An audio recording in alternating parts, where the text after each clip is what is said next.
Imagine a kingdom lost in the mists of time, and the sinister plot to keep it that way. Our Father in heaven, sitting in his timeless abode, created the past and the future for those of us who live on the earth. He made the framework and the order. The future is kept hidden, but to a special few. What kind of evil interferes with that order and hides the past as well? This story is our family's inheritance that we now wish to share with as many as possible. We are acutely aware that there is a worldwide deception underway, which desperately needs a counter. Remember, this is the time of the little season. It is the short time allowed to be governed by the father of lies.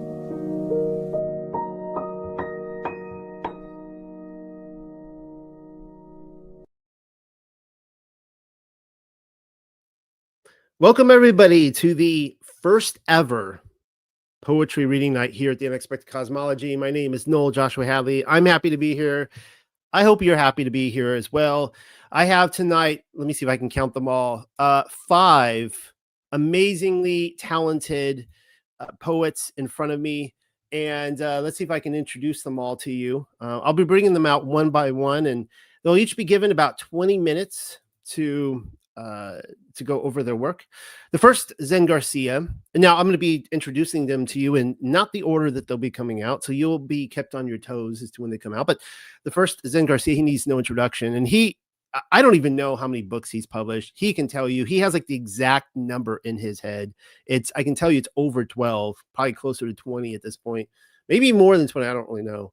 He's inspired many to seek wisdom, and the wisdom that is found in non or extra biblical texts, hidden for ages, but only now coming to light. And he is the owner of Sacred Word Publishing. So you'll see him tonight.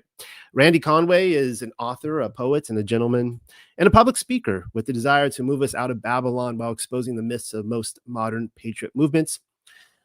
He has been interviewed here on Talk, and of course, everyone who's coming on tonight has been on Talk at one point or another. Vicki Joy Anderson, I'll be bringing her on first.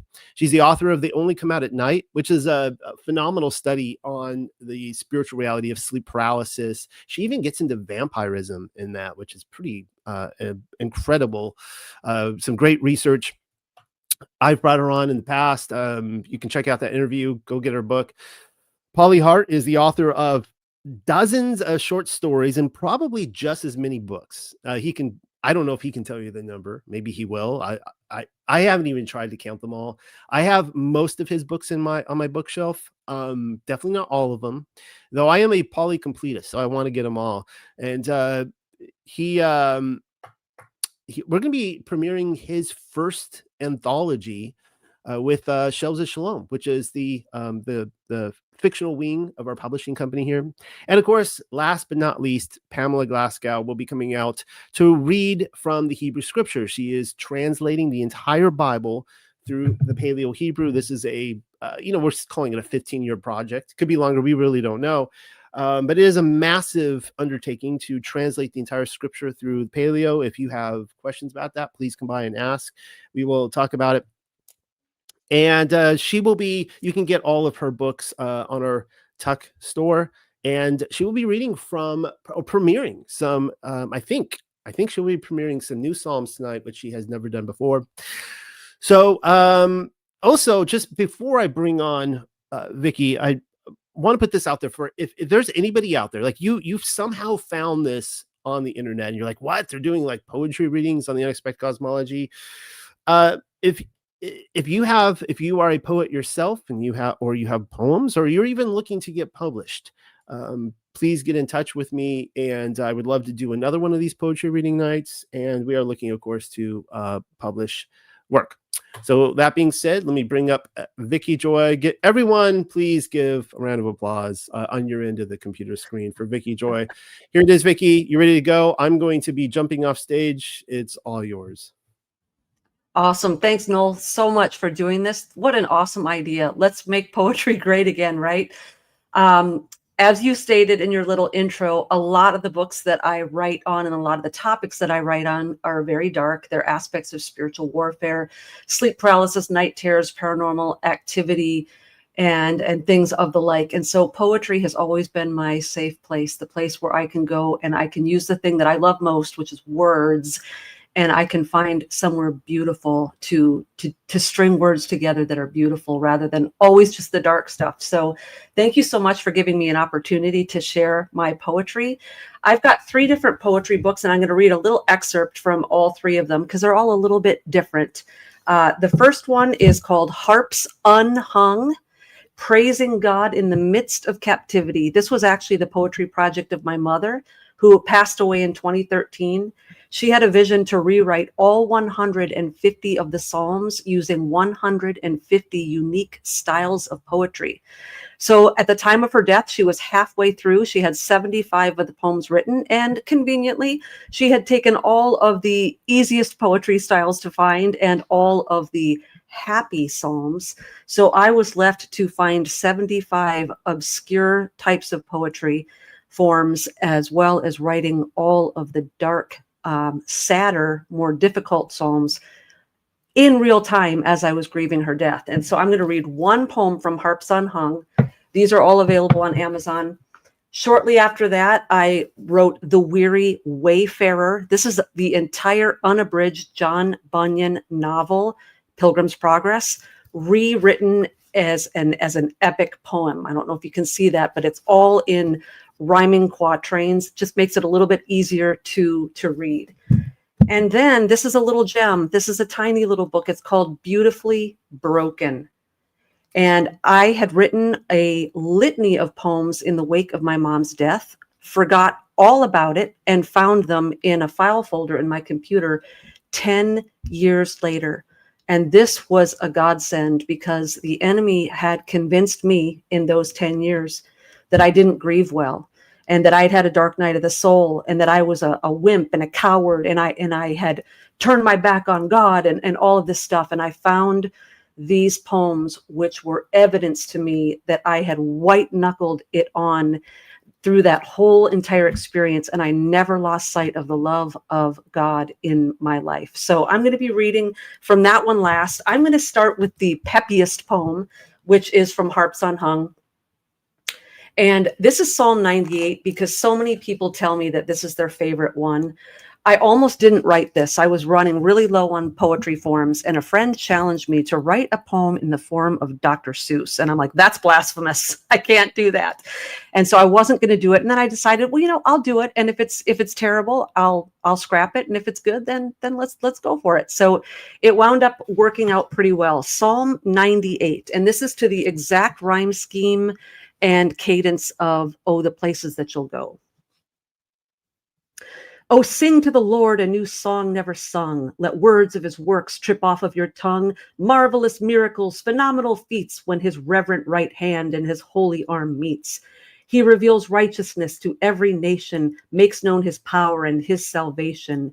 Memory clapper swings, steadfast love rings a bell. Tolling peals rolling inside of ears of Israel. Eyeballs of the earth, all beholding, all peeking, the salvation of their God, searching for, seeking. Cheerful noisemakers churn out noises cheerful, break forth into song, give the whole world an earful. Peppy poems, perky praises, blue welkin roof our song raises. Lute, harp, and lyre, brassy bland boppers, trumpets and horns, flashy flan floppers. Make a joyful noise, bop, boom, bang, bing, blast out a ditty to our great God and King. Oh, the sounds that we will make, we will shake, shout, and sing. Let the sea roar, a giant blue lion, a surging wave offering rolling toward Zion. Let the hills leap when the rivers cause them to dance to the rhythm of their thunderous applause. The Father's footsteps, falling, descending, drumming, swift sounds of our just judge's imminent coming. For all those who are left, he will make all things right, judging with equity all peoples within his sights. Oh, the sounds that we will make, we will shake, shout, and sing. That is Psalm 98 from Harps Unhung. That is really probably the most unique poem in that collection. A lot of the other ones are very somber, and 75 of them were written by my mother, and it's fun to see the difference in our poetry style. throughout the book. Okay, I'm only going to just read a couple. We're all familiar with Pilgrim's Progress. I'm just going to give you a little sample. Maybe I'll just read the first page just to kind of give you an idea of what it sounds like, because I'm going to focus mostly on these. So I'm just going to read the first 5 or 6 stanzas of The Weary Wayfarer. I walked through the wilderness of this world. I lighted on a place where was a den. I laid me down to sleep, and as I slept, I dreamed a dream. I dreamed and dreamed again. And behold, I saw a man clothed with rags, standing in a certain way with his face from his own house, and a book in his hand, and a great burden upon his back placed. I looked and saw the man open the book, read therein, and as he read, he wept too. He trembled, and not able to contain, broke out with the cry, "Oh, what shall I do?" In this plight, therefore, he went home, refrained himself from speaking to his heart to his wife, lest his dear children perceive his distress, but he could not so long silence his strife. Wherefore at length he spoke his mind to them. Thus he began, "Oh, my dear wife," said he, "and you, the children of my own loins, I am undone by burdens that bear upon me. Moreover, I am for certain informed that this our city will be burned by fire, in which fearful overthrow both myself with thee, my wife, and the sweet babes we've sired, shall miserably come to ruin, except we find a fortress for which to flee to." At this his relations were sore amazed, not that they believed what he said was true, but because they thought that some distemper had drilled deep down into his frenzied head. Therefore, at drawing toward the night, they with haste escorted the man off to his bed. I'm obviously not going to read the whole thing. I think there's like 1,300 stanzas or something in this book. I just wanted to give you a little taste, whet your appetite, in case you've got it on your bucket list to read The Pilgrim's Progress and have never quite gotten around to it. This is the unabridged version of the entire book, just written in rhyming quatrains. All right. Now we're going to go to Beautifully Broken. I'm checking my time here. I don't want to go over, so I'm just going to read a few of them. Some of them that I think expressed my grief the most at that time. This is a poem called Martyr, and I wrote it in the midst of paralyzing grief after I lost my mother, and I didn't know if I would live a joyful moment again for the rest of my life. I didn't quite know how to dig myself out of that pit, and I was in that dark place for a while. So in the midst of that, I wrote, "O Father, in the throes of grief, is it wrong to long for relief? Every trial sent from above, do we ignore its horror and learn to love? Do you expect us to applaud every bruise you choose to maraud? When the enemy throws us in the dirt, do we try not to cry or admit that it hurt? In anguish is our only choice to celebrate our fate and rejoice. From all comforts must we abstain and sing to the sting that caused our pain. And even if mercies are new tomorrow, must we laugh on the path that leads to sorrow? Oh, Father, in the throes of grief, is it wrong to long for relief?" I ironically wrote a follow-up to that poem after I was healed, and it was a more rejoicing version of that. So I'm going to I'm probably just going to read a couple more for sake of time. This is another one that I liked. It was called Fight of Faith, and I modeled the poem after sort of the cadence of Edgar Allan Poe's The Bells. It's called Fight of Faith. Oh, the highs and the lows this febrile fight of faith bestows, war bugles of woe, how they blow, help us grow until the Savior's striving our souls know. Blindfolded doubt, grabble, grope, blow back and forth like a hangman's rope. Hope, hot hellish hoax, chills and chokes, stirs and stokes, flames of freedom into yielding yokes.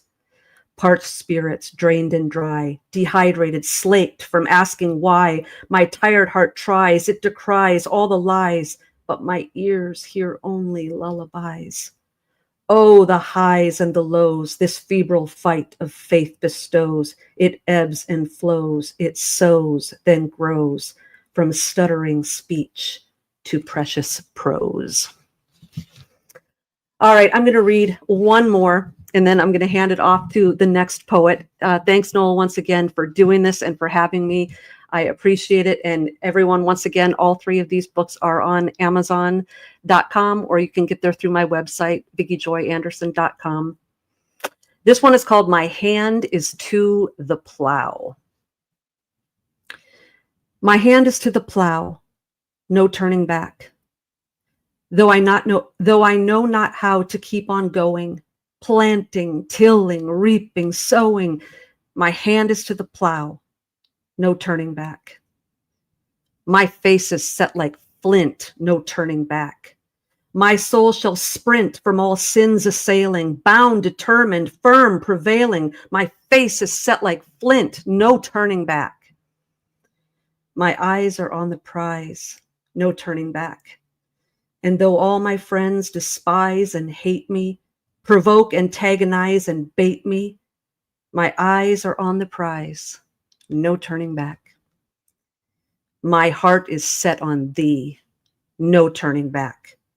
Idols, be gone, be crushed down to powder. Heart, beat on for him, louder and louder. My heart is set on thee, no turning back.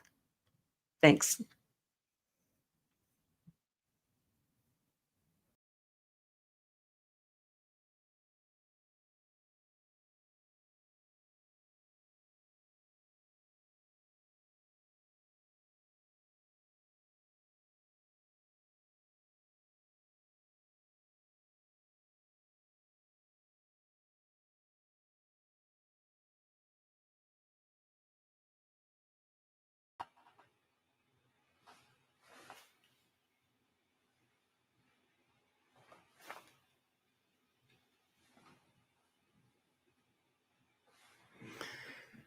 Well, I don't know if anyone can hear me. Now I can hear you, Noel. Hear me now. Okay. All right. Well, anyways, I was talking to myself, I guess. But thank you, Vicky, for that, for being the first to read at a Tuck Poetry Night. And now we are bringing on the gentleman, Randy Conway. Take it away, Randy. Well, thank you, Noel. I appreciate the opportunity to be here. Wow, it's just it is a great honor to be amongst these literary giants and geniuses. You'll find that I am not a literary giant or genius. I spent years, 33 years, in fact, in the asphalt construction business, another 13 years in the mobile home park business. It's just that God laid some things in my heart, and every time I tried to write about them, they came out in rhyme.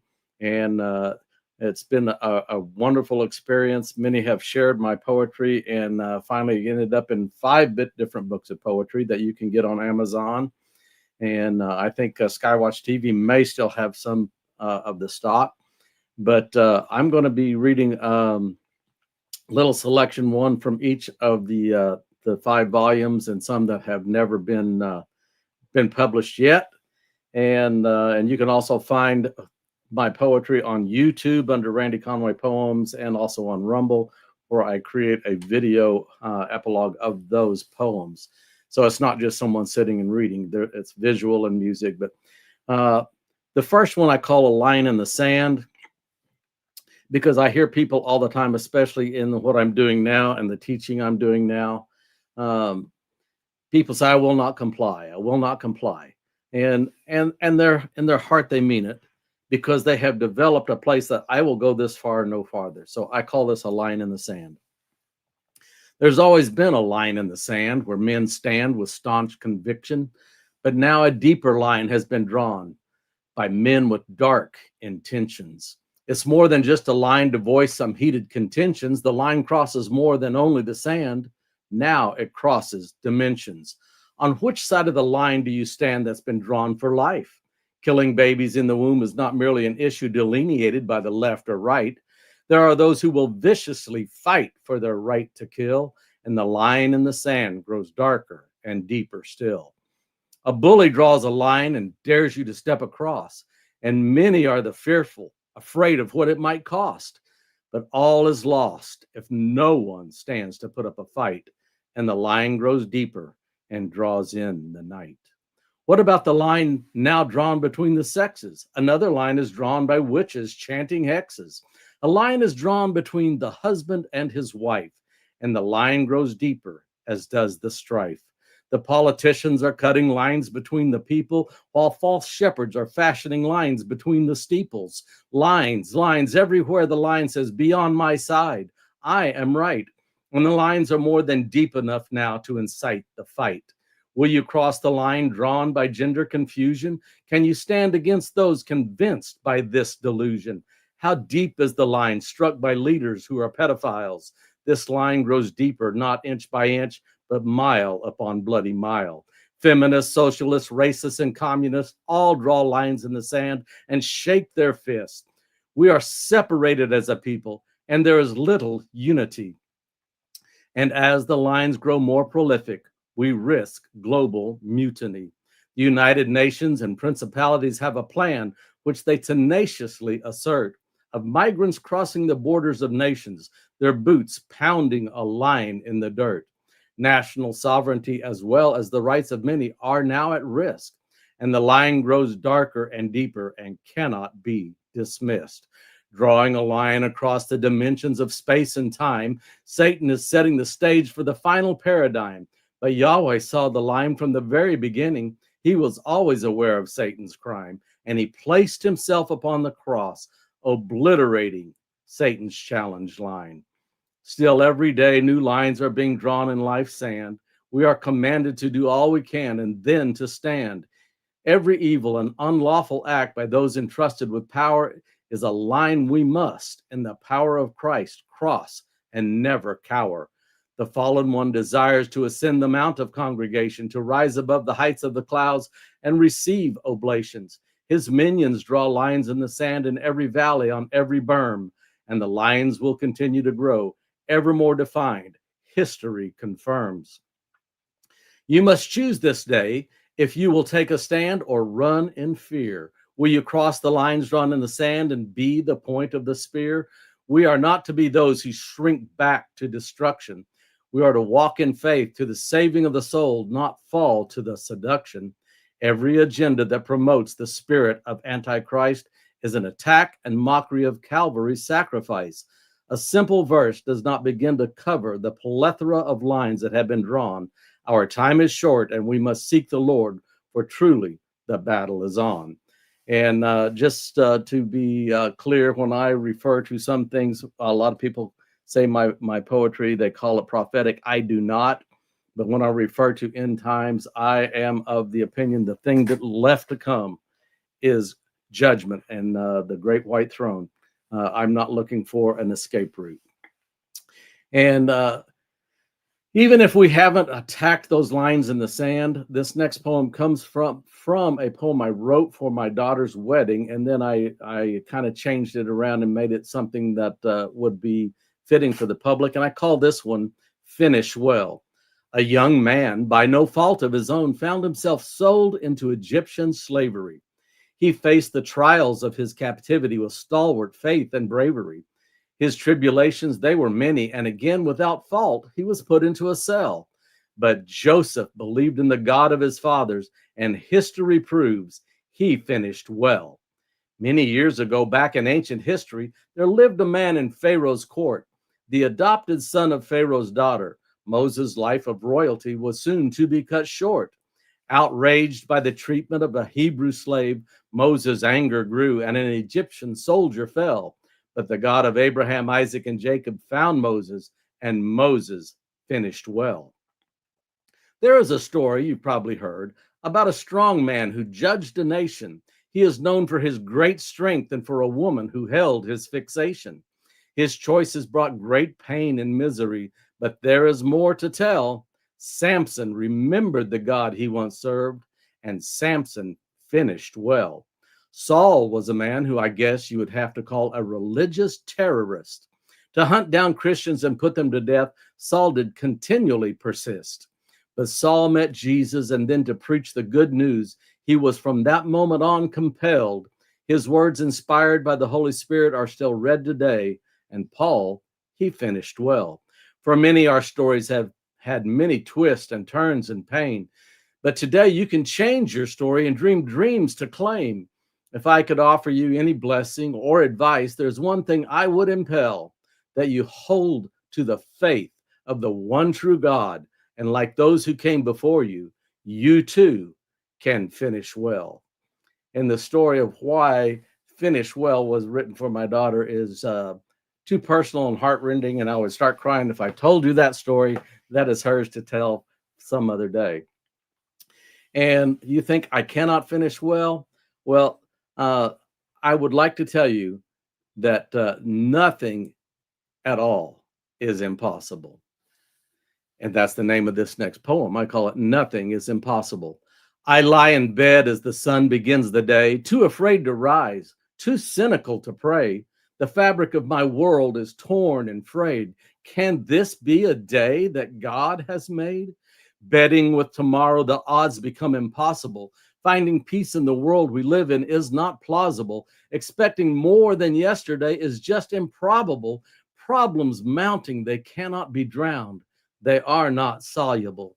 Satan's words hang in my head with constant accusation. The church is hurting and the Spirit has left the congregation. Oh, we all lie in our beds and fear the day. It is a world in expectation of destruction of our comforts, while our souls cry for emancipation. What we thought would set us free has rather made us enslaved.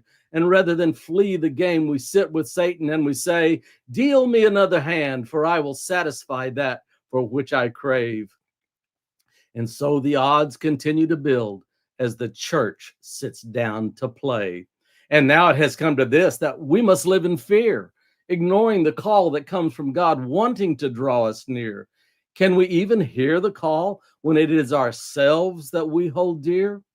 And impossible to change it all are the only words we hear.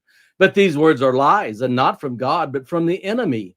Jesus died, was crucified, and he has won the victory, not a victory for himself, but for all mankind, including me. And impossible is overcome through the Christ of Calvary. Impossible is where God specializes. And while Satan continually emphasizes that our hearts are black and he criticizes, God is waiting, and his forgiveness revitalizes. Nothing is too difficult for the God of all creation. Nothing is impossible for the God who made presentation of his love, which cost his son, given without hesitation. I will run to him because it's time to live without trepidation. To conquer the impossible is simple to achieve. It can be done by anyone who will face it on their knees.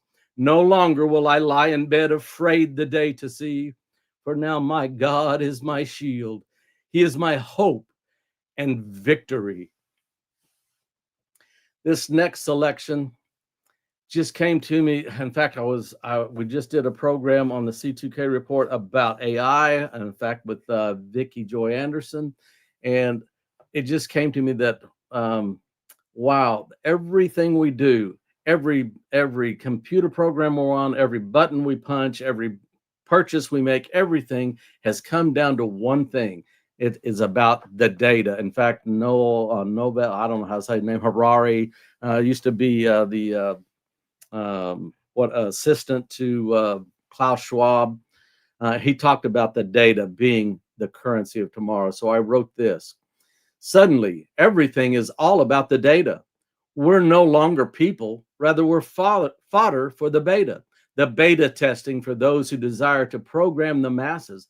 And we are just a byte and a bit that through the computer passes. The data has become the gold and silver of tomorrow, and the data will rule our lives and be the cause of sorrow. It will determine what we are allowed and what we are denied. And from the governed control of your life, you will not hide. Every purchase, every search, everything you post is continually collected, and your privacy has been revoked. The data will determine where you are allowed to reside. The data will determine what you are allowed to sell or buy. The data will determine the career you are to undertake. The data will determine when you sleep and when you wake. The data will determine what type of car you are allowed to drive. The data will determine who will live and who will die. The data has become the gold and silver of today. It is the measure by which we all are weighed. Soon the data will determine your husband or your wife. The data has determined every aspect of every life. The data has become the most sought asset on the globe. The data has become the driving force of secret probes. The data has become the weapon of mass destruction. The data is now our Orwellian induction. There are no more children born, no people left. We are bytes and bits. Our souls have suffered theft. The collection and flow of data is a primary reason for AI. And regardless of the rhetoric, this is the purpose that underlies. Quantum computing with AI control is at our door, and to ensure our compliance will be data enforcement corps. For he who controls the data will control all men. The data has become our pathway to our end. Now, I'd like to change up just a little bit because some of this is a little bit intense or dark.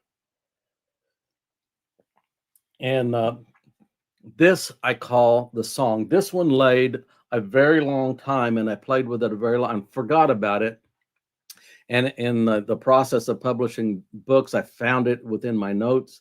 And so I want to share this with you. I call it The Song. In the beginning, the very first music was heard, where cherubim dwell and the seraphim stirred, surrounding God's throne, four creatures in ceaseless praise lend their voices to a song for the Ancient of Days. In the canopy of space where the stars were flung, they're singing a song, and still it is sung, praising the one who suspended them in space, and still today their song of praise can be traced. The orchestra of wind adds the sound of the strings, accompanying the song as creation now sings. The timpani of seas beat the shore through instruction, while the rivers clap their hands, adding percussion.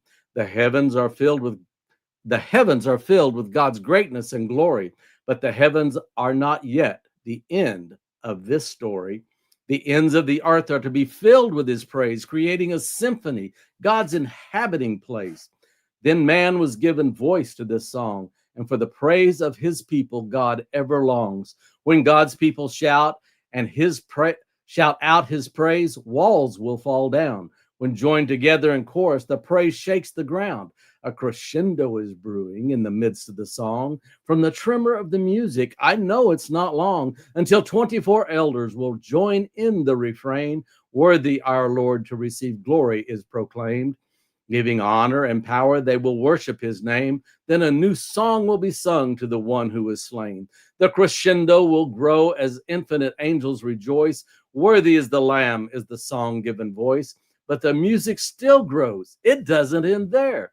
There is more than their music filling the air. Every creature in heaven, the earth, and the sea add their praise and their voice to this symphony. A choice then is given to all of mankind. Will your voice become with heaven entwined? When the elders fall to worship the King of all kings, will you also worship? Will you know the song you're to sing? One day the music will reach its final majestic crescendo. All creation is praising as soldiers lay down their bows.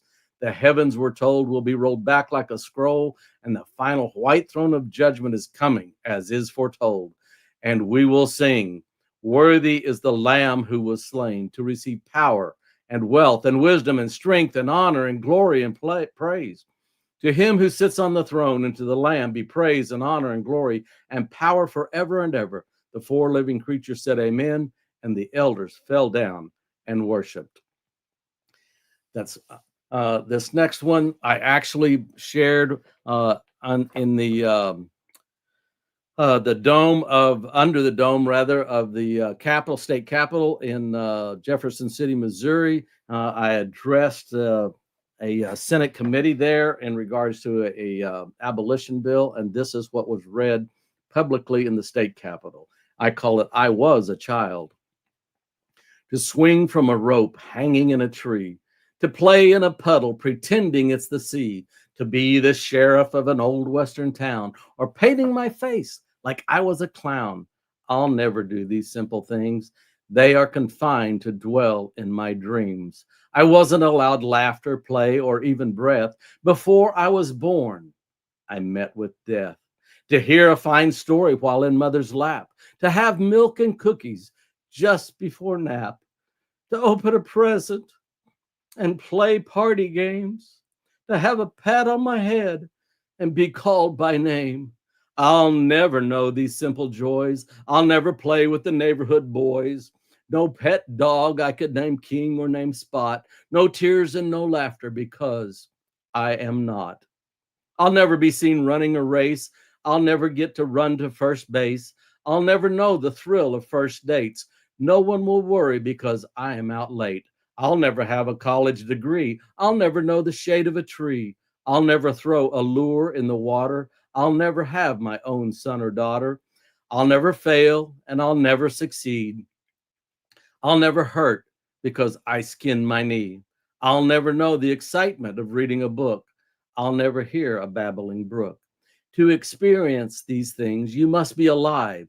Alas, I am not because of a lie. I am just tissue, so it said in Mom's file. But I'm more than just tissue. I was a child. And it looks like I've got about 3 minutes left. I've got time for one more. I'd like to do one called Unlikely Champions, but we're not going to have time for that. We're going to do one called Too Much and Too Little. And this really hits home with those of us here in the States, because this is really directed towards our American society as we see it today. And it goes like this. Americans are too insulated to believe we can be inconvenienced by a war upon our shores. We are too addicted to our sins to ever lament or give them to Jesus and repent. Too much of the church is too biblically illiterate to recognize the truth or to discern the lies. Americans are too ingrained in their cognitive dissonance to engage and make a difference. Too many people are too afraid to leave their normalcy bias to believe there are coming bloody riots. Most are too blind to see and too deaf to hear the call of the watchmen who have been standing on the wall. And countless will find the hour is much too late when they finally become awake. For already death has climbed through our windows and cut off the children from the streets. And the unbelievers now, too late, begins to weep. And the words of the prophet Jeremiah will haunt their nights and torment their days. For the harvest is past, the summer has ended, and we are not saved. The night is far spent, the day is at hand. Let us therefore cast off the works of darkness, and let us put on the armor of light.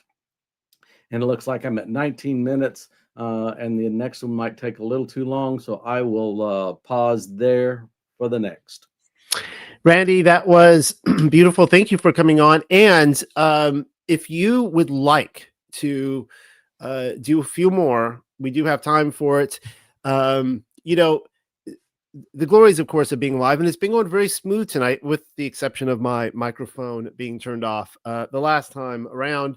But I'm hoping that when I send out the, I do this all the time. I'm live all the time, and I usually communicate to people pretty well. But I realized that in the email correspondence that I didn't put Eastern Standard Time. And I think even you asked me that earlier today. Is it Central or is it Eastern? So that being said, I'm hoping Zen comes on in the 8 o'clock Eastern hour, not the Central, which would be 9 o'clock. That being said, if you would like to, I'm not putting any pressure on you. You have more time to give us a few more. I have them up and prepared. As I told you earlier, I always try to over prepare rather than under prepare. So I can fill in some time for you right now. Thank you, Randy. Encore. I call this one Unlikely Champions, and it goes like this. There is a famous story of a champion from Gath whose height was 6 cubits and a span. To face this champion in battle, the Israelites could not find a single man, but God had a champion of his own, one who was willing to take a stand. He had no attributes of a champion, but David knew God had a plan. We often fail to see God's plan because we feel that we're too small, but God doesn't need our abilities. He just needs someone who will answer to his call. God has raised up unlikely champions throughout all recorded history. While the enemy's champions are visibly strong, God's champions often are a mystery. Before David slew his giant, there was a boy with a coat of many colors, another unsuspecting lad. And what his jealous brothers did to him indeed is very sad. But a young man sold into slavery, enduring circumstances we could not imagine, ruled and saved a nation, becoming God's unlikely champion. In orphanages, schools, churches, and in homes around the world, someone who is little known, God is growing in a young man or woman the seeds of a champion, the seeds that God has sown. They will be a Joseph and rescue entire nations. Or perhaps they'll be a David, defeating gigantic aberrations or enormous situations. We have heard it said that God always has a remnant, and he is raising up one today. But I think he's raising up unlikely champions, those who seek his face and pray. The enemy knows his time is short and seeks to resurrect Atlanteans. God is looking into men's hearts to raise up radical, unlikely champions, those who will champion the case for the yet unborn, those who will be a champion for the victims of child porn, those who will champion the plight of those who live out on the street, those who will champion the suffering of those with nothing to eat. Unlikely champions who were freed from their addictions, unlikely champions who were healed from their afflictions, unlikely champions who will stand with fierce conviction, unlikely champions standing in the face of all contradiction, those who will champion the good news of the Bible, those who will be a champion in a congregation needing revival. These will be his champions on the day of his arrival. These will be more than followers, but champions that he calls disciples. And I've got one more that's very short, that kind of fits the time of year we're in right now. I call it crossing thresholds. We are standing at the threshold of yet another year, wondering what is coming and if it should be feared. Will there be prosperity or the loss of things held dear? Will there be a celebration or a torrential river of tears? Tears of the hungry, the orphans, and the widow's maid, from the insatiable appetite of evil that has never stayed. We are approaching now the threshold of a future age. The remaining watchmen cry while time turns yet another page. Still, the masses reject the warnings, and few will now be saved. The road into tomorrow has been built, and with blood it has been paved. The voice of truth is being silenced, and our freedom has been sold, while the guilty revel in their victories with bloodstains on their clothes.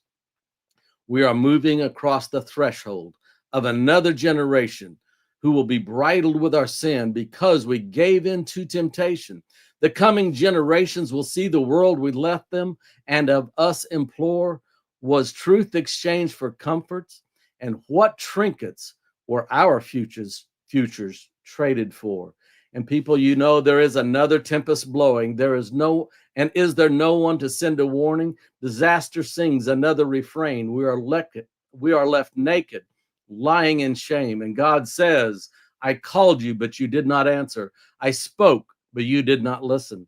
The threat of war and the people live in fear. Is there no one to proclaim that peace is near? The threat of extinction hovers over the children. Is there no champion found among the sons of men? And God says, I called you, but you did not answer. I spoke, but you did not listen. Has famine become our lot? Hunger our only hope? The bellies ache and men are crazed. None can cope. Poverty, like an aggressive cancer, has now come upon us. Is there no king, no president, no leader we can trust? And God says, I called you, but you did not answer. I spoke, but you did not listen. Where are the men who the truth cried out? Why are the church doors locked? And what has come about? Where are those who filled our ears with promise? Why are there no prayers, no pulpits, no armistice? And God says, I called you, but you did not answer. I spoke, but you did not listen. All day long I have held out my hands. Let him who has an ear hear. Here am I. Here am I.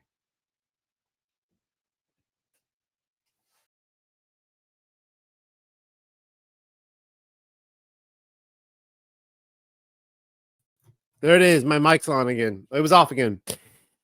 Thank you, Randy. That was amazing. The poetic styles of Randy Conway. And Randy, we need to sell your books in at the Tuck store. So let's just put in an order right here this very moment and sit it in, and we'll be selling those hopefully soon. And yeah, that was great. Didn't you love his shirt? I love the many colors in that. All right, the next, hope you guys are all enjoying our first poetry reading tonight at Tuck. My next guest is a very good friend of mine. I would venture to say, now Paulie might, I don't know where I am on Paulie's speed dial, but remember back in the 90s when you had the phones and like you were, the most important people were like 1, 2, 3, all the way down to 10 or whatever. So, but I would venture to say that Paulie is my best friend. He is definitely been a better friend to me than I am to him or have been to him. He's been amazing to this ministry, and he only lives a couple hours south of me. So I've been able. I don't know if I think I could say this. He just moved into a new house. So I'm looking forward to going to his new house. And of course, he's been over at mine many times I will say this really quickly too, that the first person, Paulie can always give you this story. He doesn't have to tonight, but the first person that I ever called who was a quote unquote flat earther was Paulie. And I think he was like doing some sort of, I don't know, his carpentry work or something like that. I just buzzed him in his cell phone and I was some stranger. And this was like way back in the day, and just started talking to him. And he was like, this is the weirdest phone call I've ever had. But from there, a relationship sparked, and he's been in my life ever since. And hope he stays there for a long time. And you're going to see that he's got a killer new office. I'm really excited. For those of you who've been following Paulie like on my channel and stuff, he's been in his RV for a couple of years as they were, working on the house issues, but he's got a killer new office. So here he is, bring him up to the stage, Pauly Hart, and I'm getting out of here as quickly as I can. You are on, Paulie. What's up? I've got some poems. I traveled the world, talked to God Most High, seen what there is to see, enough for 2 lives. Done what there was, and then I did it again. I had a life full of goodness and a life full of sin. I've had all there was, but what I couldn't find was someone to be there for the rest of my life. All that I needed, but not what I want. I saw her pleading, her cold was now hot. She was the tool belt and I was the tool. She screwed me over and made me the fool. Needing a man for the reason of 3. My love cost my life, not even sex was for free. So here I am broken, pissed off and alone. You thought you owned me, set pick for the zone. But I'm not the liar, that job is all you. I still know what I want, only you are confused. You didn't want me, you just needed a man to fit in your cage like some master plan. But now I am free, girl, unchained by your claws. You held me the hostage, put up martial laws. You said it was money, you said I was bad, so why do your children still call me their dad? You walked towards hell, I've walked towards life. I've traveled the world, talked to God Most High. Nothing. Pretense meant nothing to me when I looked into her eyes, gazing into coolness, matching spy for spy. She read me like a Bible, chapter, book, and verse. All the words dried on my tongue, all the lines rehearsed. Pretense meant nothing as I looked into her eyes. All I could do was think of love, and moments passed us by. Life sucker.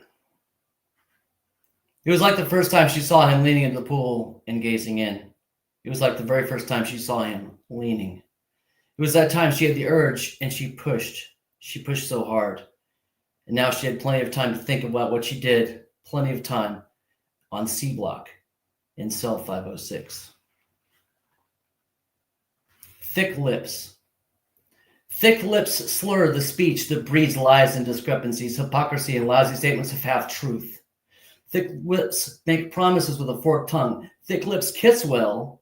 Thick lips drip poisonous drool, making me nauseated with the stench of a whore's perfume. Thick lips conceal the truth of a vampiric bite that drains the precious lifeblood. These lips of ours, so thick and supple, are nothing more than slave ships under no embargo other than truth. Jezariah's recollection. I saw the waves crashing, rising, churning. I saw the arms older, ruddying, lifted. I saw the sea stopping, pausing, thinking. I saw the eyes question, wonder, believe. In the light of the ramrod golden sun I saw, in the glory of Yahuwah's chosen people, in the presence of the outcast prince deliverer, in the light of the ramrod golden sun I know. We ran till the divide, smiling, laughing, feeling our hearts racing, our children laughing, screaming. We caught up our children, cheering and smiling. We were free from harm. That is at least what they say. Then I heard the chariots, smelled the smoke, the dust. I called the thorn and gave the call, the alarm. I warned of the impending doom, felt our loss, our sorrow, our shame. In the light of the ramrod golden sun, I fear. Then I saw the waves stopping, pausing, lifting. The arms older, ruddy, lowering. The waves churning, crashing, falling. The eyes question, fear, and die. In the light of the ramrod golden sun, I believe.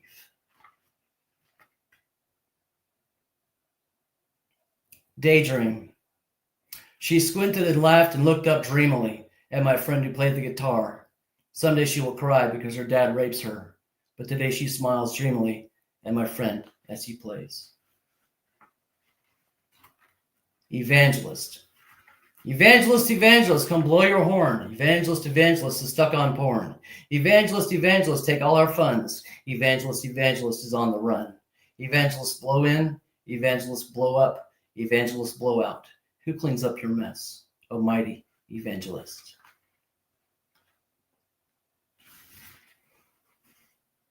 Set the pace.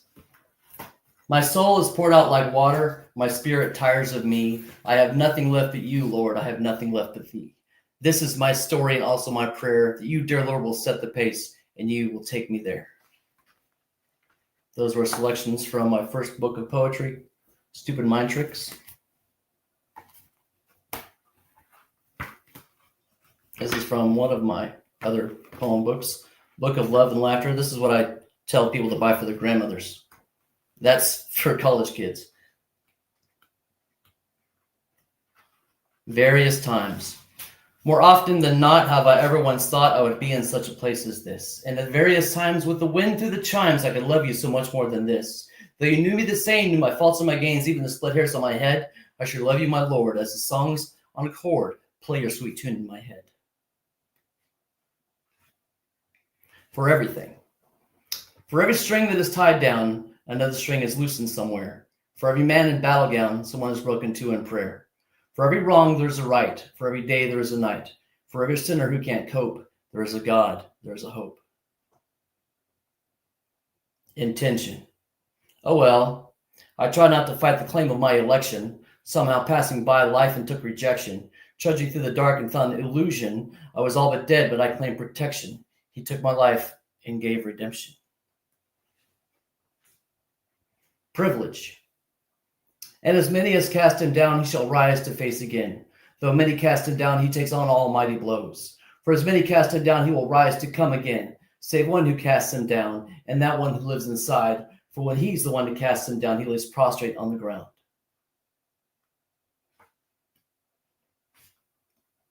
Barren land. So here I stand in the wilderness of another place. I stand on this ground as a foreigner on strange soil, but none have been meant to roam these lands such as I. It is their world, their place, their time. The wind, I feel it breathing, whispering secrets of another man's home. So here I am, and I stand here alone, a foreigner in another man's land. Earth, wind, rain, and fire, I hear their melody lifted higher. I feel the wind and feel the sand, the remnant of this barren land. I wish my dreams would become true. Lord, let this land begin anew. Someone, somewhere. I was on the edge of anywhere, and I stood motionless before a sea of torturous thought and hate, something seething, pulsing, breathing, biting. All I had to do was fish. But I resisted the urge of death. Anywhere but anywhere, I cried out. He took my hand and led me to a somewhere. I'm just a no one trying to tell anyone about a someone who loves everyone.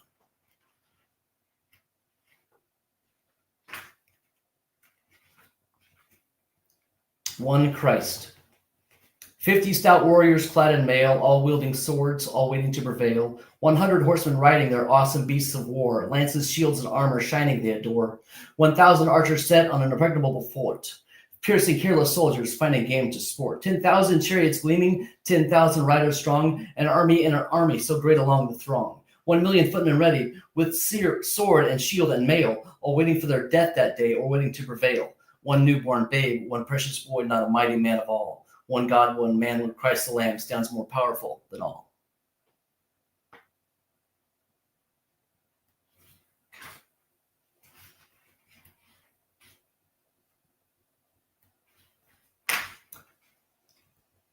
Go for it.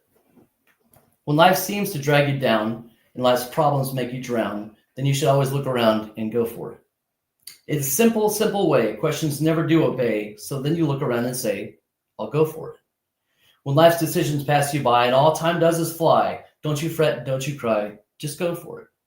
And when seeing is not believing, you go for it.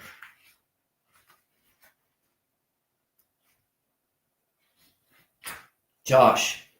They called him Josh because he was just a kid, and he had eyes like, he had a mop of black curly hair like our mom did, and his eyes, he was my brother, we were raised together, but his eyes, he liked to be by himself a lot, always seemed to be thinking, and he had beautiful eyes. When he smiled at you, you couldn't help smile back, and his eyes were fire and love. I loved him with all of my soul, but they killed him at age 33, and I could still see his eyes, filled with peace and forgiveness underneath those thorns. Yes, I can see those eyes, and they tell the whole story. Fulcrum shift. I was displaced and I was moved by the power you showed. I was knocked down by the sheer force of your blow. I was taken, it was shaken by the power that you gave. I was taken aback by the utter elegance of soul. You who shifted the heavens now move me. You who cast the stars into place now change me. I was swallowed in your relentless and all-consuming love for me, and I love you in return. Fulcrum shift, the power of you. Love came over. Love came over for tea and sat down with me. It came over for tea, it did, and I did not expect it. But love came over for tea, and all I had was water, but it did not mind, for it was love, and you know how love can be.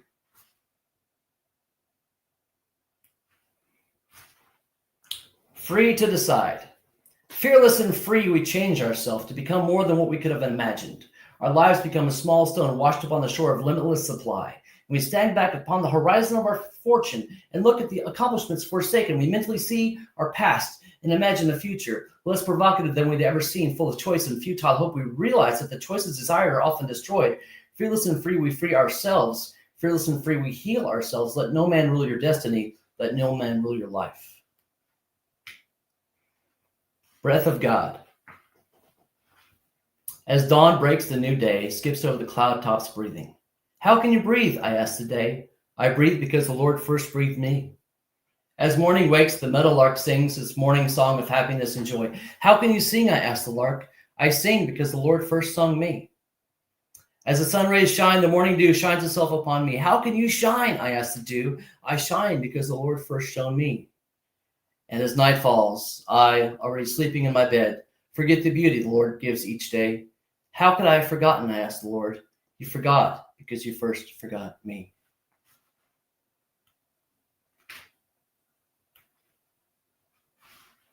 And this will be my last one. He was God's child. He had dirty hands and matted hair. He was a poor boy who wore clothes with holes. He slept in a small cardboard box and always sang the blues. But he was God's child. She wore thick glasses and had freckles. She had ponytails and wore braces. She was pear-shaped with unsightly wrinkles. She wore orthopedic shoes with bad aroma. But she was God's child. He had an ugly face and grubby hands. He was a poor boy from a large family. He didn't have many friends. He was misunderstood. He hung upon a cross, pierced between two ugly thieves. He was God's child. Yes, he was God's child. My name is Pauly Hart. You can go to paulyhart.com. Thank you. Goodbye.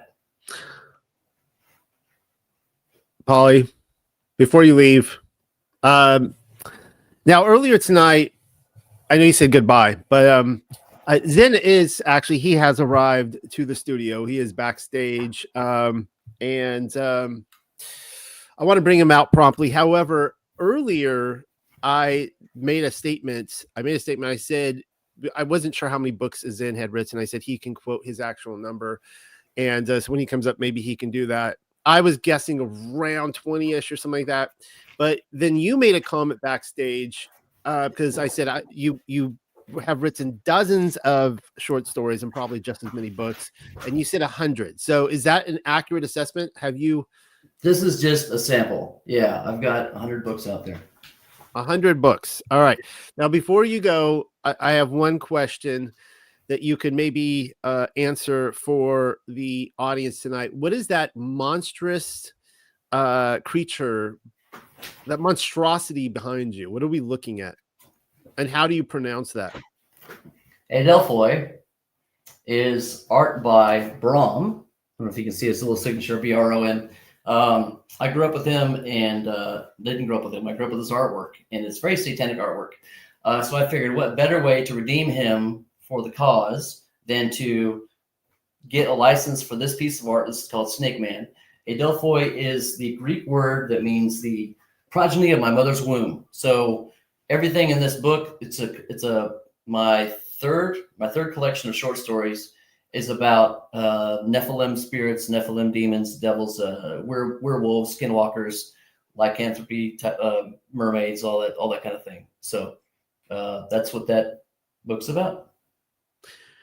All right. Thank you for Pauly for being a part of this, and good night. Hang around if you like to, or not. And I will talk to you later. All right. Well, our next poet, Zen Garcia. Hopefully you are ready. And thank you for showing up promptly and being here. Of course, he probably needs no introduction, definitely for the Tuck crowd, but you never really know because this video might bring in people who aren't too familiar with this channel or his. So Zen Garcia is he started out, I could say this because I've written pieces of his biography. He started out as a deadhead, believe it or not. That makes him pretty legit here as a poet. He had a moment with Jerry Garcia back in the day. He has been a long time activist, but even more impactful than anything else he's done is Zen Garcia was the guy who gave many people permission to search for wisdom in extra biblical books. Now, today, so many people have been reading extra biblical books that they probably don't even think about it that much. But Zen was the guy who, broke through when it was taboo to do that. And he continues to do that. Of course, he is the head at Sacred Word Publishing. So bringing you up to stage, Zen.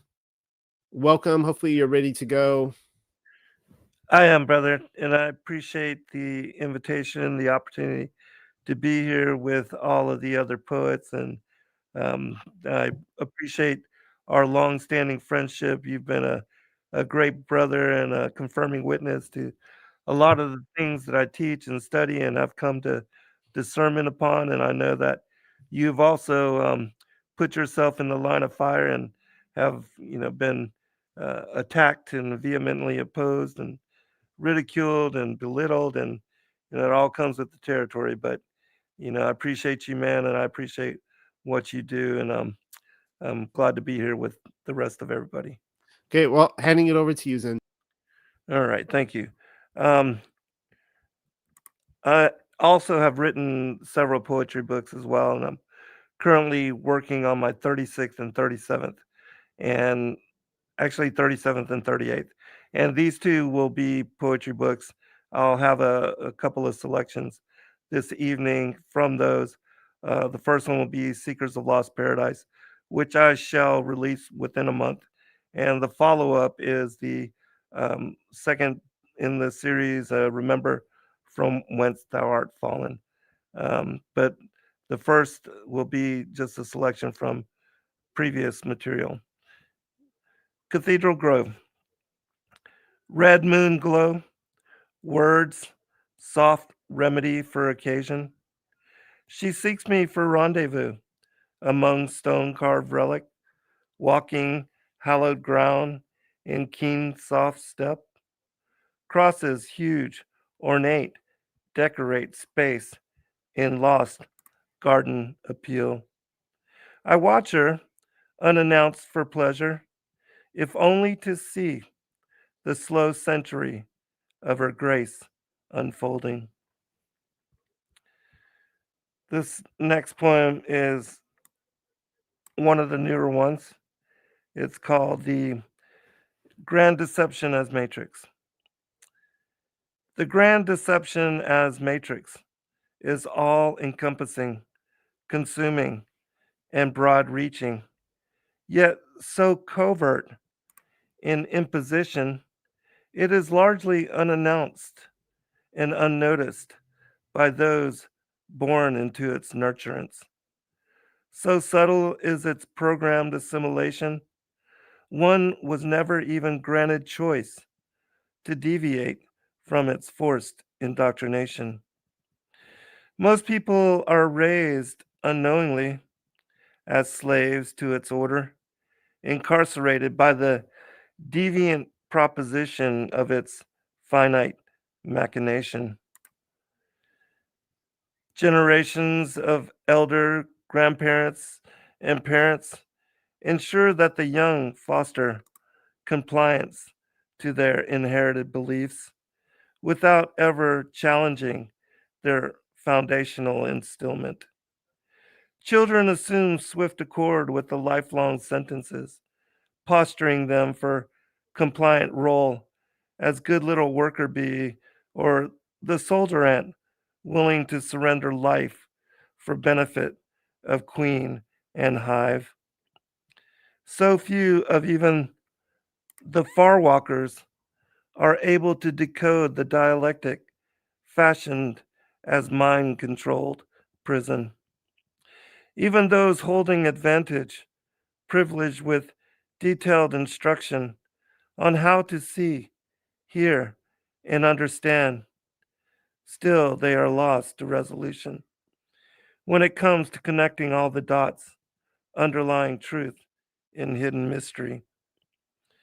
Few are granted prerogative, insight into how revelation unlocks all speculation, illuminating the real secrets of who, why we are here, what we are here to do, and where we are going in the mad debacle of this constrained season.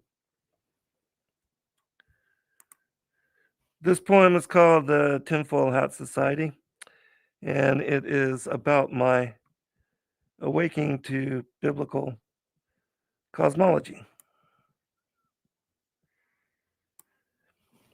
I have recently been forced to conceptualize the notion of conspiracy and what it means for world in such monumental proportion, the revelation of which, as effectual truth, eclipses in its all-encompassing shadow all other mind-blowing, universe-altering disclosure.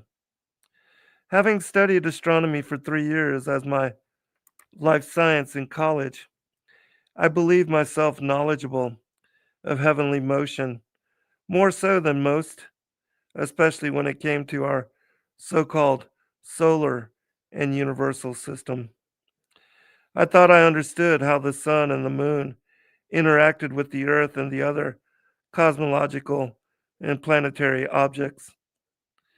Reconsidering the Book of Enoch's book on the courses of the heavenly luminaries, I was led to unlock the ancient mysteries reserved as puzzle for thousands of years within that text.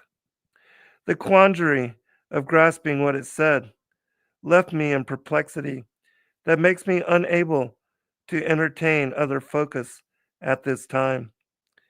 And thus, I am readdressing all I thought I once knew about the ancient cosmos, heavenly motion, and the calendrical systems. And though I am far from resolving the deeply profound riddle of the Enochian lunar solar monology and how it relates to biblical cosmology as possibility, I am reviewing subscriptural accounts as why the Lord Most High would grant Joshua authority to stop the trajectory of the sun and the moon if it's the Earth's rotation which advances the sun across the sky. Likewise, how did the greater luminary of the sun regress 10 degrees in movement when Elohim pardoned Hezekiah with this sign commuting through Isaiah, the king's imminent death? These odd stories shattered my foundational truth to what I believe to be the astronomical mechanics of heavenly motion, constructing the clockwork system establishing the zodiacal houses of Mazaroth. My awakening to this epiphany was similar in consequence to the weeks and months post 9/11, when I concluded the official narrative of government story baseless fabrication and ultimate unwarranted impossibility. My, how the shock of learning the truth that the multiple buildings of the World Trade Center complex, including the Twin Trade Towers, had to have been previously rigged with high explosives to manifest such tragedy. Contending flat Earth was similar, a light bulb moment to my 2002 epiphany that organic terrorism was historically a shadow governmental sponsored spectacle.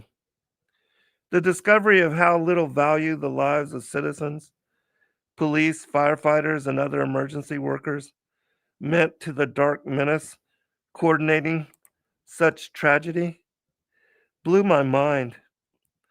The twilight of realization that 9/11 was an inside job of deeply Orwellian proportion, and how ignorant and naive the populace was and is, amounted to deeper realization that a lackadaisical citizenry is a greater part of the dystopian problem facing us as world than most anyone considers. 9/11 as inside job and flat earth as fringe revolution could only have been pulled off as modern perplexity by some sinister, unknown facade of representative government, still hiding in the shadows of popular consideration. Now, like then, I am in search of a worldview which can and would sufficiently explain my observation and imagination of how things daily truly unfold around and above us as world. Like my cats, when I relocated them to new residence, having disrupted all they knew as house and living quarter, since their entrance into this world as kittens, I now, too, am exploring new boundary and limitation in hopes of making sense of the conundrum facing me as reality of who and where I thought I was within the vastness of this dimensional time space reality. This is another older poem, and it's one of the. I used to write in rhyme, but not so much anymore. I like to emphasize each word, but there was a time. This one's called Thoughts Upon Awakening. The wild innocence that sprung from your eyes was just enough to mesmerize those who dared to look. A chance I took, though I understood things were not great, but were looking good. And you thought I was kidding with the look that I gave, but I told you in a gesture all I needed to say. Her hair shudders in the wind, her eyes darkest brown. She moves like a phantom whisper with slow gesture and little sound. Soliloquy, wind lullaby, full moon on the rise, words that were never spoken, revealed in smiling eyes. Wafting through the breeze, lengths of silky hair, as gentle as her feather voice, parting the winter air.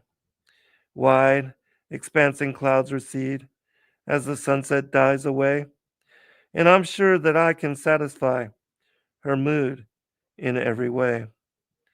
A summer dream of beaches, exploring exotic isles. I'd come to know you better, hanging out with you a while. Sharing space with you, I'd become familiar with your ways. Learn about what turns you out, how you like to spend your days, what kind of music you listen to, the different books you've read, people who've inspired you to live the life you've led. I'll tell you of myself, though you may never believe, the things I've come to know from things I've chanced to read. From heaven's loft of floating dreams, another sunrise for you and me.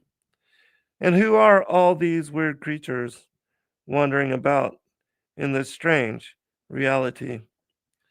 Sunshine dripping from our faces, we trip the dark expanse of stars. Come with me to another place, far from this one of ours. If chances were never given, wild adventure never sought, myths would never be lived, and poetry never wrought. The people would never rise to fight against tyrant kings, and jealous gods would never be appeased by empty offerings. Kings would never war or conspire against things they'd know as right. Seers would never teach or abuse the insight of their lives. Spirit would never impart wisdom through startling dreams, and the impossible Messiah would be left lost and wandering. Damsels would never cry or weave their lovely spells. History would never unfold the way prophecies foretell.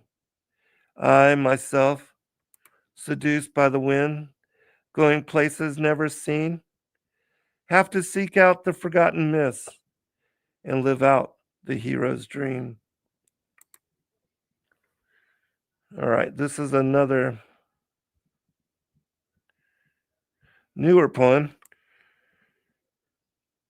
It does have some Bible passages in it, just short ones. I'll share as I read. It's called The Seers of New Season. He that answereth the matter before he heareth it, it is a folly and a shame unto him. Proverbs 18:13. The scriptures read meaningless to those unversed in parabolic citation, blinding most to the truth hidden in plain sight as puzzle for all to see. The profundity of gospel message seems gibberish to one unskilled in translation and unscrupled in proper decryption. Like Morse code, some are capable of interpreting communications from on high, sent as message to guide, assist, and direct those ready and capable of receiving the miracle of saving grace established by the cross of salvation. It is the glory of God to conceal a thing, but the honor of a king is to search it out. Proverbs 25:2. Unfathomable the blessing ensured by Yahushua, Savior Messiah, extended freely as gift to those focused on spirit, and eluding those engrossed in the materialism of mass market appeal. The matrix was contrived to hide the real goal of why Christ had to be born of the flesh, taken on mortal embodiment as means to rectify the fall and end the facade of temporal separation. It is and has always been designated function to entertain those callous to spiritual pursuit and disregard for kingdom. We are the inheritors of the most prodigious legacy, an opportunity of lifetime, ignored by most. Apportioned the freedom of choice, humanity has been granted the miracle of existence and inclusion with the abundance of this grand world. Once angels, swift and strong, witness to the grand unfolding, established as earthly foundation for the heavens, extended as curtain above the greater mystery. When it comes to the enigma of kingdom, all have equal chance to unseal every abstruse consideration, memorialized in scroll by the efforts of the ancient scribes.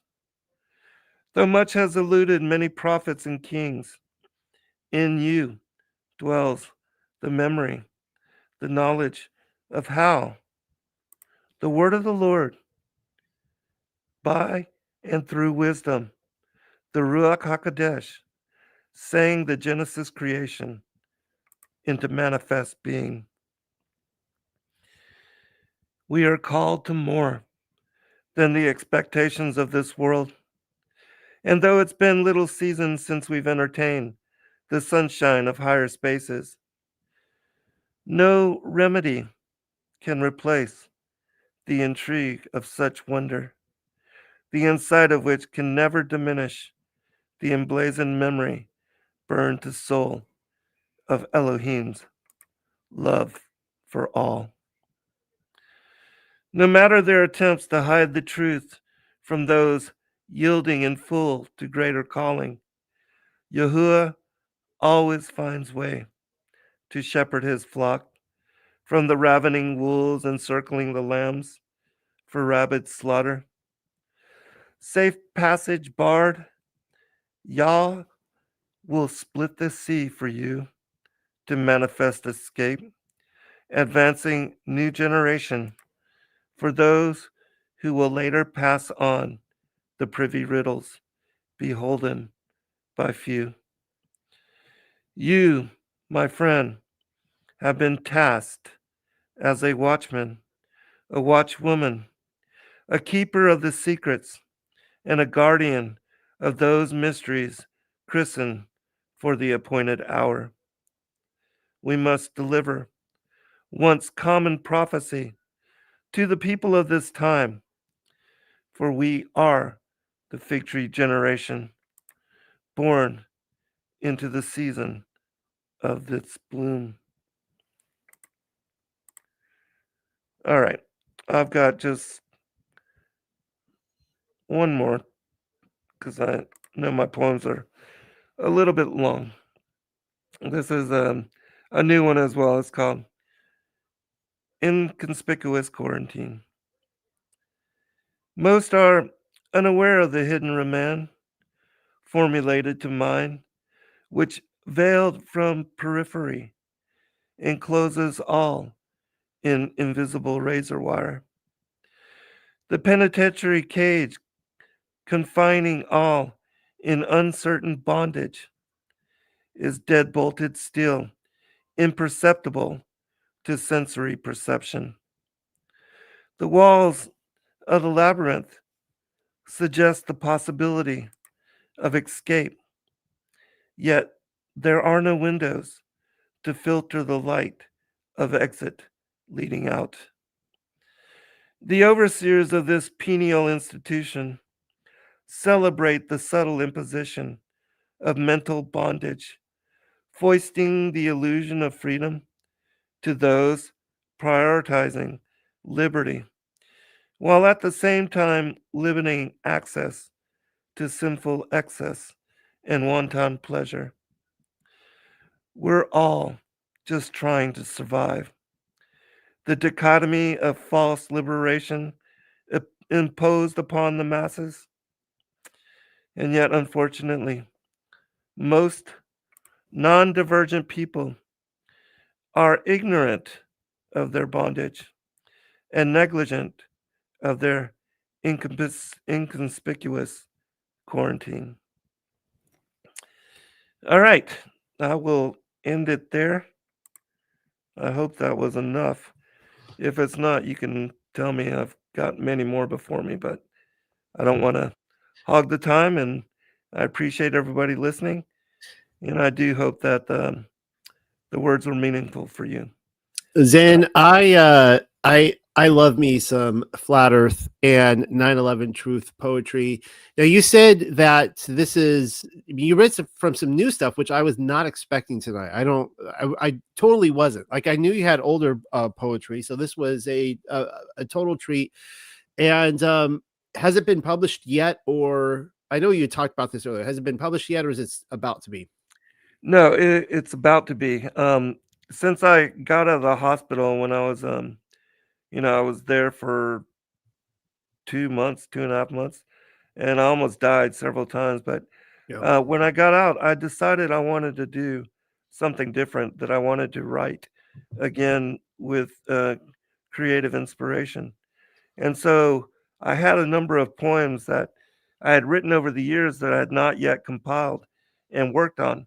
And so that's what I've been doing for the last 2 years since I got out.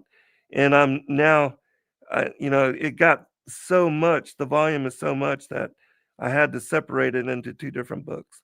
But they will both be published within the year. I'm just a matter of putting together the book cover with all the poems, releasing the first book within a month. And then the second one, I just have to do a final read through, and I'll release that one as well. But you can find them at sacredwordpublishing.com, which is our publishing house. Noel Hadley is also one of our authors, definitely very good friend. And another thing that I was considering being here with all of these other great poets is compiling a book of mixed poetry from everybody. And this is something maybe we can do once a year, just compile a bunch of good stuff and release it and let it go out, because we need creative inspiration and creative writing as well. And a lot of times poetry is the way to reach people when you might not otherwise do so. Yeah, that's a really awesome idea, Zen. And I'm up for it if everyone else is. So thank you for coming by tonight. And this was every time you come by, this is a special treat. I was really excited that you did agree. When I sent it out, I wasn't sure if you would accept it or not, but thank you for coming by. And I guess taking up the hitting the street again, right? Going back to your roots and Right. and just reading your poetry off. So anything else in? No, hey man, I appreciate you, Noel, and thank you for doing this. I think this is going to be an awesome, platform for a lot of people. There's a lot of great poets and writers and creative thinkers out there, and so thank you for providing the platform for us to speak our words of truth. All right, thank you for coming again, Zen. Good night. Good night, brother. And if you have to go, that's okay, or you can hang around, whatever you want to do, Zen. I know you got a lot going on. Now we have one more poet that I'm going to be bringing on tonight.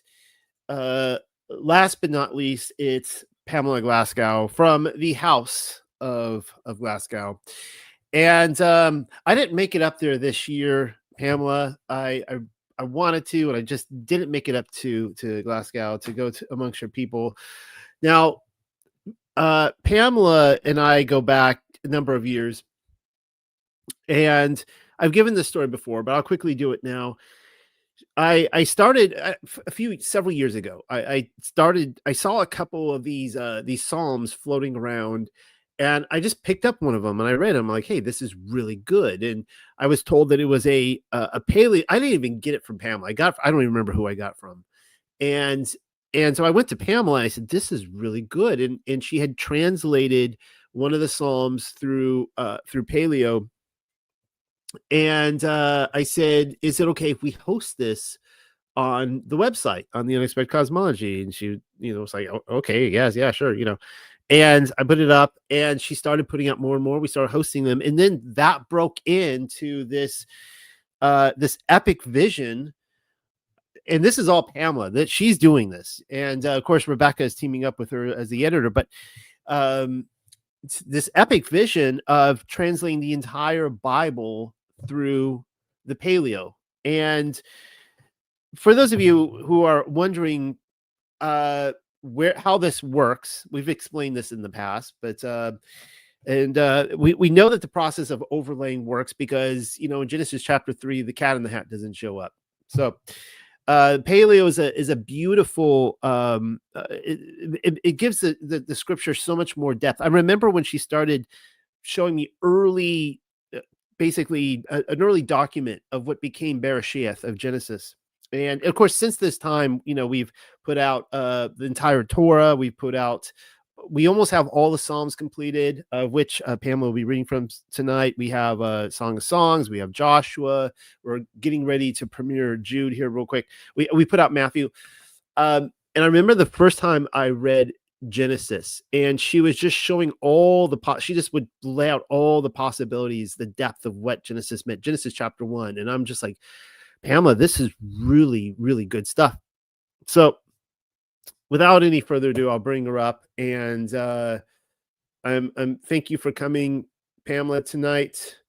I'm just gonna put you up on stage. You can take over. Here we go. Thank you. I appreciate everyone. As Noel said, I'm Pamela Glascow, and I started a journey some time ago, and my journey actually started with the Psalms. I was a church musician, and my first desire, I was trying to put the Psalms to music, and so I started out and, you know, into the Paleo and trying to see what was really said in those things, so I could, you know, the rhythms of them, the music of them. And so when Noel asked me, you know, would I participate in this poetry reading, you know, I've got all these different Psalms, and, you know, the question is which ones, well, you know, which ones to do. So I decided that I would keep to the Psalms of David. And I love David. You know, I've just always been, I guess you said, I've held David in high regard. Yes, even despite his crime, even his mistakes, I've always been, because he's a musician, and he went through some stuff. For those of you, you know, who don't know, just to give you a little bit of backstory about David, we know David, the character, from the Bible, but what you don't know, you know, you have to sort of read through the lines in Scripture, but you also, you know, some traditions, you know, tell us that, he was not highly regarded by his family. He was not highly regarded at all. In fact, he says, from my youth, I was afflicted. So the reason for this is because, you know, he was conceived and brought forth of parents who were not in a covenant relationship with each other. We would, in our terms, our thoughts, you know, in modern times, was he's illegitimate.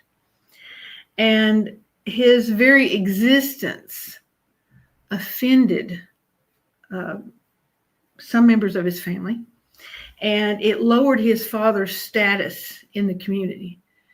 And because of that, they shunted him aside. He was isolated, and he was not treated like part of the family. He was, you know, he was left alone in the wilderness. And I've wondered at some of the things he had to endure. And so I'm going to be reading from his, and I'm going to start actually with one that is not in the canon. This is Psalm 151, and it is part of the Great Psalm Scroll from the Dead Sea Scrolls, and it's from it was originally, it's originally in the Ketav Ashuri, which is the Assyrian script, and I transcribed it into the Paleo before I translate it. So I'm going to read to you Psalm 151, and this was written after his confrontation with Goliath. So Psalm 151, a hallelujah of Daud ban Yeshaya, which is David, son of Jesse. I existed insignificant among my brothers, and youngest among my father's sons. And present ready, I became a shepherd for his sheep, and a ruler over his goats. My hand fashioned a pipe, and my fingers a kinnor. I gave honor to the splendor of Yahweh, and I declared, I unto my Nephash, the mountains do not testify of him, nor do the hills make great praise over him. O trees, listen to my words, and O sheep of my deeds. Because who will tell, and who will speak, and who will inscribe from the works of Adon? The whole he has heard, and he has inclined his ear. He sent forth his prophet to anoint me, unto Samael to raise me up. My brothers came forth to call out unto him. Beautiful was the turn of their countenance, and comely was their appearance. They were tall at their rising. They were adorned in their hair. But Yahweh was not inclined toward them. But he sent forth, and he took me from following after the sheep, and anointed me with oil, and he established me among the sons of the covenant. The start of the courage of David, after the prophet of Alahayam had anointed him. I observed the Philistine, who reviled me from the ranks of the Philistines. I went forth to meet him. In the strength of Yahweh, I cast forth stones. I struck him in the forehead, and I caused him to fall to the ground. Then I drew forth his own sword and cut off his head. By this was removed the reproach of Yasharal. The next one is Psalm 142. And this one was written by David when he was on the run from Saul, King Saul. And he was living in a cave. So this is Psalm 142, a hymn of supplication. My voice toward Yahweh I will cry out. My voice toward Yahweh I will incline. I will pour forth my quarrel before his face, conspicuously in the front part of his face. I will declare the narrowness of my distress. When darkness wrapped over me, over my nephesh, then you did know my trodden footpath, in this way wherein I will walk. They have hidden a snare for me. Regard the right side and observe. There lacks to me any who recognizes me. Refuge has failed me. There is no one who treads about inquiring after my nephesh. I cry out toward you, O Yahweh. I have declared you are my refuge, my portion in the land of the living ones. Sharpen your hearing toward my mournful cry, for I am absolutely hanging by a thread. Snatch me away from my pursuers, for they are more swift-footed than me. Bring forth my nephesh from the shut-up prison, that I may cast forth praise unto your name. The righteous shall surround me when you bountifully repay benefits upon me.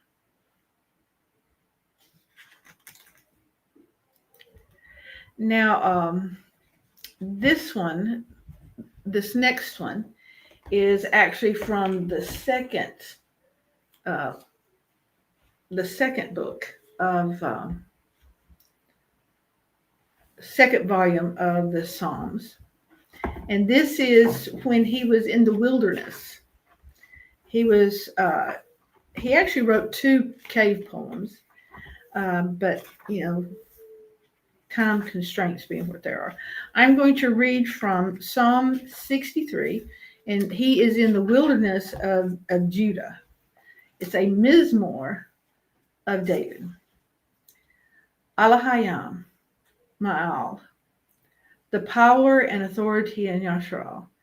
For you will I seek early, rising in the morning, searching earnestly. My nephash, the living, breathing, vital essence of self, thirsts, suffers in a barren, parched land, a solitary place, devoid of life-giving streams. My flesh exists naked, weak, weary upon the earth. Here I find only destruction and failure. Where is the life-giving stream? Appear now, I pray, in strength, in power, in majesty, in honor, for I have beheld in a vision your sanctuary. Because your loving commitment is fair, full of cheerfulness and joy, more beautiful, more bountiful, the source of true wealth, true prosperity, and all that is pleasant and good. I will praise you with my words, with my speech, with my breathing in and my breathing out. While I have life, while I have breath, from this time and further than I can see or perceive, to the edge of the horizon and beyond. Whenever I remember, in my chamber, upon my bed, during the night watch, I will meditate, I will recite, because you exist, my help, one who leads me by the hand. In the shadow of protection, I will give a ringing cry. Beneath the feathers of your wings, under the corners of your garment, I will sing. I cling to you. My nephash, the living, breathing, vital essence of self, follows after you. In your hand you hold me. You seize my right hand. Those who bring ruin and destruction, those who lay waste the land, those that desire to ravish my nephash, shall go down into the lowest part of the earth, into the nether regions. They shall be poured out. They shall flow by the hand, by the sword. They shall become an offering for jackals. And Malach, messenger king, he shall rejoice. Be merry in Alhayam, because everyone who has bound himself with an oath, the mouth that declares falsehood and deception, shall be stopped. And that was Psalm 63. Now, the next one that I thought I would read for you is, I'm being a little daring with this one, because this one, there's a lot of mistranslation. This is Psalm 110, and there's a lot of misunderstanding about this one. And it does illustrate the fact that David was a shepherd. He was afflicted. He was mistreated by his family. They really didn't have a lot of use for him until after he's anointed. Even after he'd been anointed in front of his family, still his brothers weren't treating him with any respect at all. And besides being a prophet, a king, a fugitive, he was also a prophet. He was a prophet. And so this is one of the prophecies that was given to David. It's a Mazamaur of David, and it begins with an utterance of Yahweh unto Adonijah. That's the title. Abide at my right side until I appoint your haters as a footstool for your feet. The branch of your strength he shall send forth from Zion. Take possession in the midst of your enemies. Your people are a spontaneous offering in the day you display valor. In the ornamented splendor of the Kudash, from the womb, from the breaking forth, to you belongs the dew of your youth. Yahweh has sworn an oath of 7, and he will not relent. You are a priest unto time of long duration, after the manner of Malchiah Zadok, my righteous messenger. Adonijah is at your right side. He will shatter kings in the day of his wrath. He will judge the Goyam, filling them with dead bodies. He will smite the head over the greater Arats. He will drink from the torrent valley along the way. Over this manner he will lift up the head. Now, this one is Psalm 108. This is one of the ones that I set to music, and this is a praise unto Yah, and it also has a little bit of prophecy in it as well. So this is a song and a mazamor of David. My heart is established, O Alahayam. I will sing, and indeed I will play with my honor. Be alert, watchful, with the Nabal and the Kanur. I will awaken the dawn. I will cast forth praise among the peoples, O Yahweh, and I will pluck the stringed instruments among all the nations. For great above Shamayam is your Hasad, as far as the clouds your truth. Be lifted up over Shamayam, O Alahayam, and over all Arats. Be exalted, the heavy weight of your splendor, for the purpose of setting free your beloved. Make spacious your right side and answer me. Alahayam has set words in order. In his Kudash I will emit a sound of joy. I will appoint Shechem, the valley of Sakhoth. I will measure out. To me is Gad. To me is Manusha, and Ephraim is the fortified strength of my head, and Yehudah is my scepter. Moab is my washing pot. Over Adon I will cast away my shoe. Over Phalashath I will raise an alarm. Who will bear me forth to the fortified city? Who will lead me as far as Adon? Alahayam, have you not cast us away as loathsome? And you, Alahayam, no longer go forth with our armies. Give assistance to us from the narrowness of distress. For vain, empty is the deliverance of Adam. In Alahayam we will fashion strength, and he will trample into pieces our adversaries.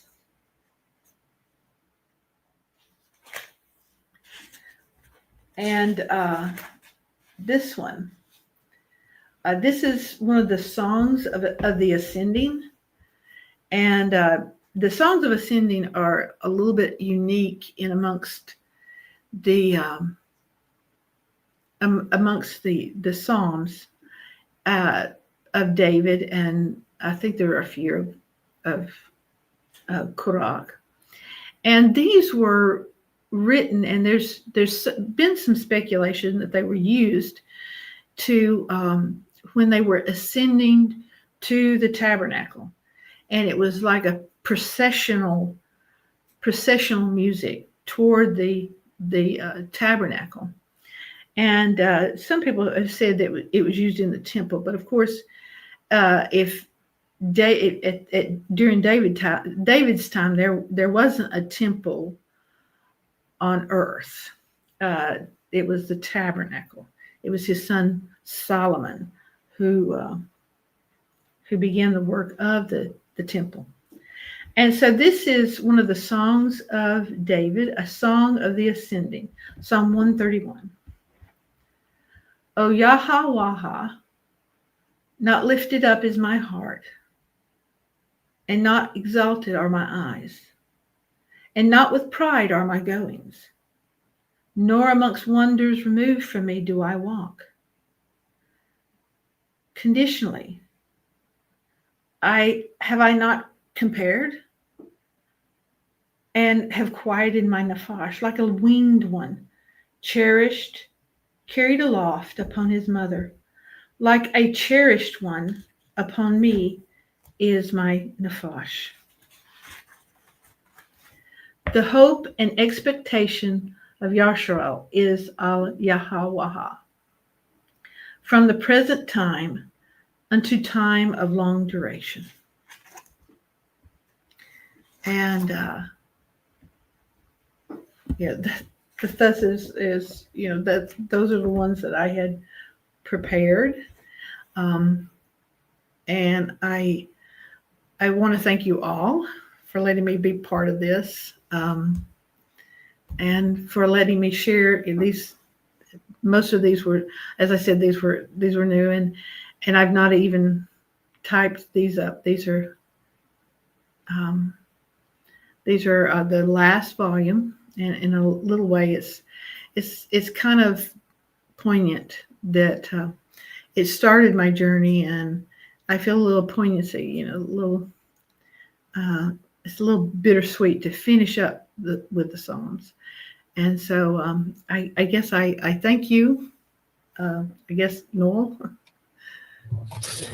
All right. Thank you, Pamela. And that concludes it for tonight. So, excuse me, I should have cleared my throat before I came on.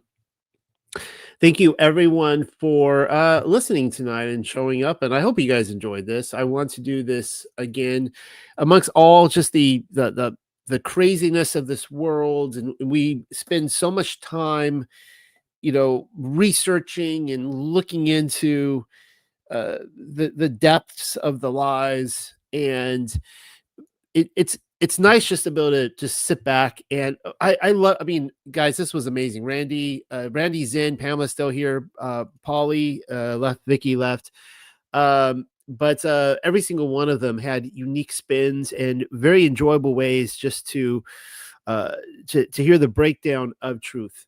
Hopefully this was relaxing for everybody, but not if you were driving. If you were listening to this and you were driving, hopefully it was not too relaxing for you. Hopefully you were staying focused on your commute home. Would before a couple minutes left, Randy, Pamela, Zen, would you guys like to jump up on stage and just say a couple words, or we say night? Not really sure. Okay.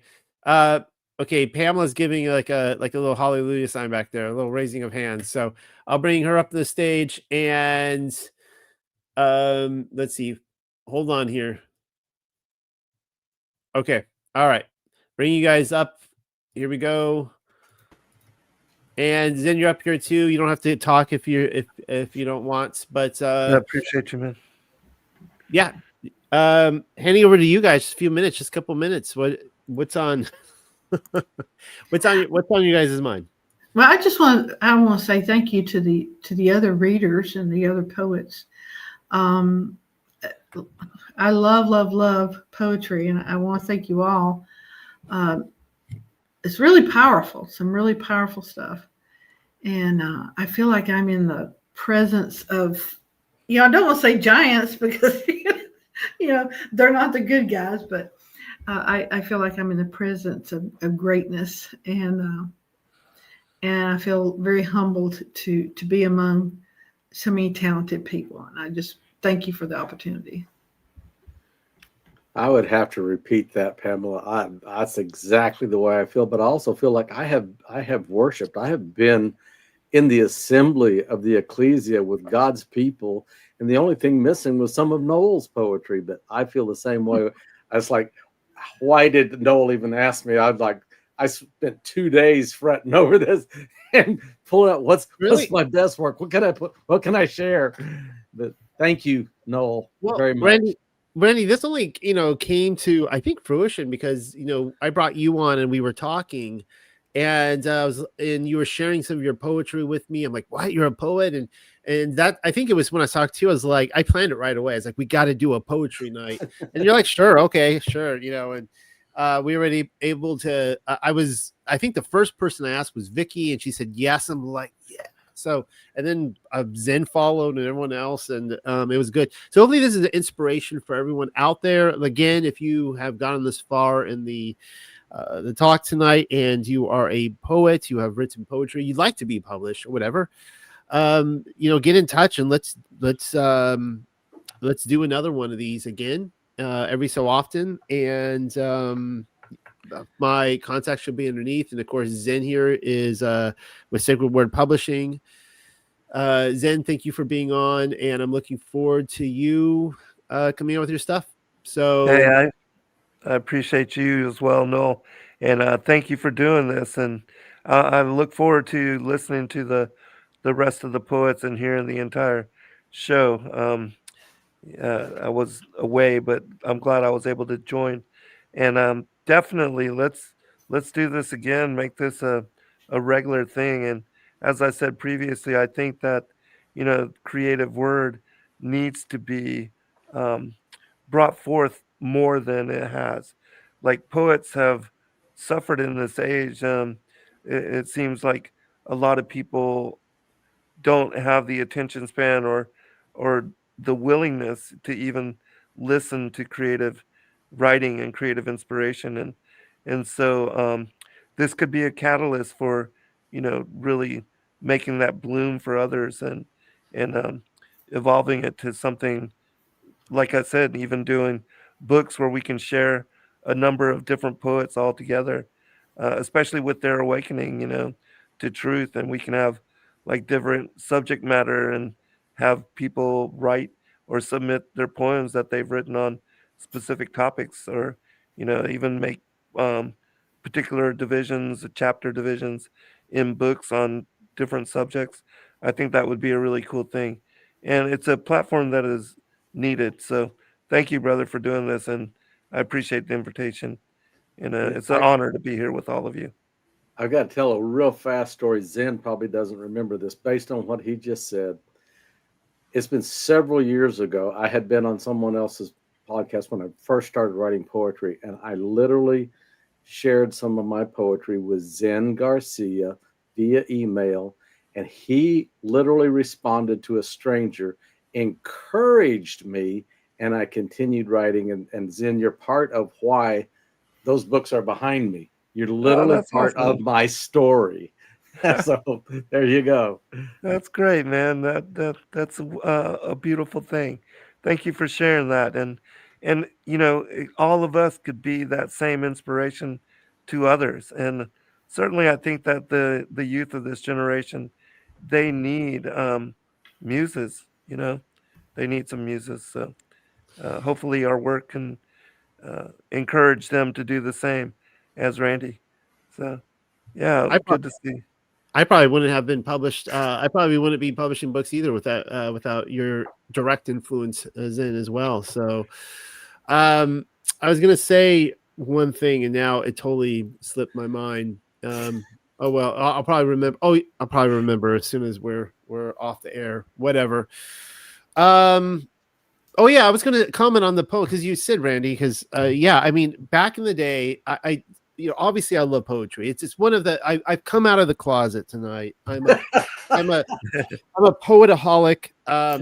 I identify as a lover of poetry. But I back in the day I wrote well over 1,000, and some of them were 5, 6, 7 pages, type thing each. I wrote a lot, but it's I've considered I've considered writing my own book of poetry, but it's just I'm backed up with so many projects right now. It would probably be like a year off or whatever. I'd have to like put it on the schedule. I would break out some of the old ones, but they would have to be reworked at this. I mean, this is like blue pill stuff, I mean, it's just I gotta insert it with some red pills before I ever premiere any of my poetry. But on that note, that's all, folks. Thank you again. And any last words, Randy, Zim, Pamela, before I hit the delete button? Be blessed, everyone. Shalom. Blessings. Hopefully I don't hit the delete button. Hopefully I hit the in stream button and not the delete button. No, that would be terrible. But all right. Good night. Good night, all.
All right.